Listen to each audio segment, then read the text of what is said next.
जंगल में एक शेर रहता था। सब उसे राजा कहते थे, लेकिन वो गरीब था, क्योंकि वो सिर्फ अपनी ताकत पर घमंड करता और दिन भर आराम करता था। उसी जंगल में एक छोटा सा चूहा था। वो मेहनती और समझदार था।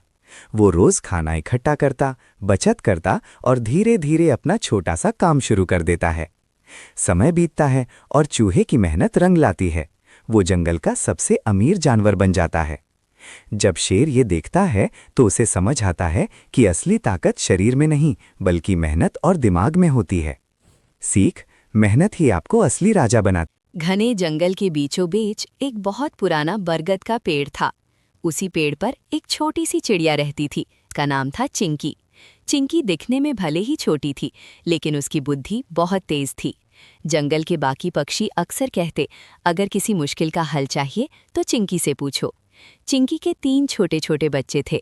वो रोज सुबह सूरज निकलने से पहले उठ जाती, अपने बच्चों के लिए दाना ढूंढ कर लाती और उन्हें उड़ना सिखाती। एक दिन अचानक जंगल में तेज आंधी तूफान आया। पेड़ हिलने लगे, डालियां टूटने लगीं। चिंकी ने अपने बच्चों को अपने पंखों में छिपा लिया। तूफान तो रुक गया, लेकिन उनका घोंसला बुरी तरह टूट चुका था।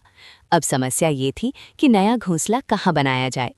पास ही एक कौवा रहता था। उसने कहा, चिंकी, इस बार पहाड़ के पास घोंसला बना लो। वहाँ ऊंचाई है, कोई जानवर नहीं पहुंचेगा। एक तोता बोला, नदी के किनारे बना लो, वहाँ ठंडी हवा आती है। लेकिन चिंकी चुप रही।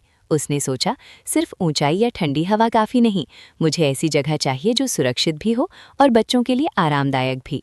अगले दिन वो पूरा जंगल घूमने निकली। उसने देखा कि नदी के पास बाढ़ का खतरा है, पहाड़ के पास तेज हवाएं चलती हैं। अंत में उसे एक मजबूत आम का पेड़ दिखा। उसकी शाखाएं घनी थीं और पास में एक छोटा सा तालाब भी था, जहां से पानी मिल सकता था। चिंकी ने सोचा, यही सही जगह है। लेकिन समस्या अभी खत्म नहीं हुई थी। उसी पेड़ पर पहले से गिलहरियों का परिवार रहता था। गिलहरी ने कहा, ये हमारा पेड़ है, तुम यहाँ कैसे रह सकती हो? चिंकी मुस्कुराई और बोली, मैं ऊपर की शाखा पर छोटा सा घोंसला बनाऊंगी। हम एक दूसरे की मदद कर सकते हैं। अगर कोई शिकारी आएगा तो मैं आसमान से देखकर तुम्हें चेतावनी दे दूंगी। गिलहरी ने सोचा, ये बात तो सही है। आखिरकार उसने हामी भर दी। चिंकी ने बहुत मेहनत से तिनके, सूखी घास और पत्तियां इकट्ठा की। उसने घोंसला गोल और मजबूत बनाया ताकि हवा से टूटे नहीं। उसके बच्चों ने भी छोटे छोटे तिनके लाकर मदद की। कुछ ही दिनों में नया घोंसला तैयार हो गया। एक रात जंगल में एक सांप पेड़ पर चढ़ने लगा। गिलहरी डर गई, लेकिन चिंकी ने ऊपर से सांप को देख लिया और जोर से चहचहाने लगी। उसकी आवाज़ सुनकर पास के मोर और तोते भी आ गए। सबने मिलकर इतना शोर मचाया कि सांप डरकर नीचे उतर गया। गिलहरी ने राहत की सांस ली और कहा, चिंकी, अगर तुम ना होती तो आज हमारा परिवार खतरे में पड़ जाता। चिंकी मुस्कुराई और बोली, समझदारी सिर्फ अपने लिए नहीं, सबके लिए काम आती है।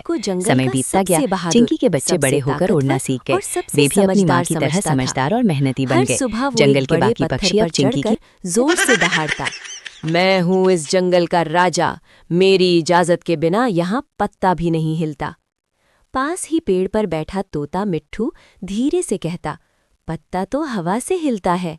और नीचे खड़ा बंदर मोंटू हंसी दबा लेता। जंगल में हाथी गज्जू, हिरण चंचल, खरगोश चिंटू और एक चालाक लोमड़ी चंपा भी रहती थी। सब मिलजुल कर रहते थे, लेकिन शेरू के घमंड से थोड़ा परेशान थे। मीठे फलों की खबर। एक दिन बंदर मोंटू दौड़ता हुआ आया। सुनो सुनो, बड़ी खबर है। जंगल के बाहर वाले रास्ते से एक व्यापारी रोज आम, केले, अंगूर और तरबूज लेकर गुजरता है। सब जानवर खुश हो गए। हिरन बोली, अगर हमें थोड़े फल मिल जाएं तो कितना अच्छा हो। हाथी गज्जू ने कहा, हम मिलकर व्यापारी से विनती करेंगे। लेकिन शेरू की आंखों में लालच चमक उठा। किसी को विनती करने की जरूरत नहीं, मैं रास्ते में लेट जाऊंगा, एक दहाड़ मारूंगा और सारे फल मेरे। लोमड़ी चंपा ने शांति से कहा, राजा बनना अच्छी बात है, लेकिन सबके साथ बांटना उससे भी अच्छी बात है। शेरू गुर्राया, राजा बांटते नहीं, लेते हैं। चंपा की योजना। चंपा ने समझ लिया कि शेरू को सबक सिखाना पड़ेगा। उसने बंदर, खरगोश और तोते को बुलाया।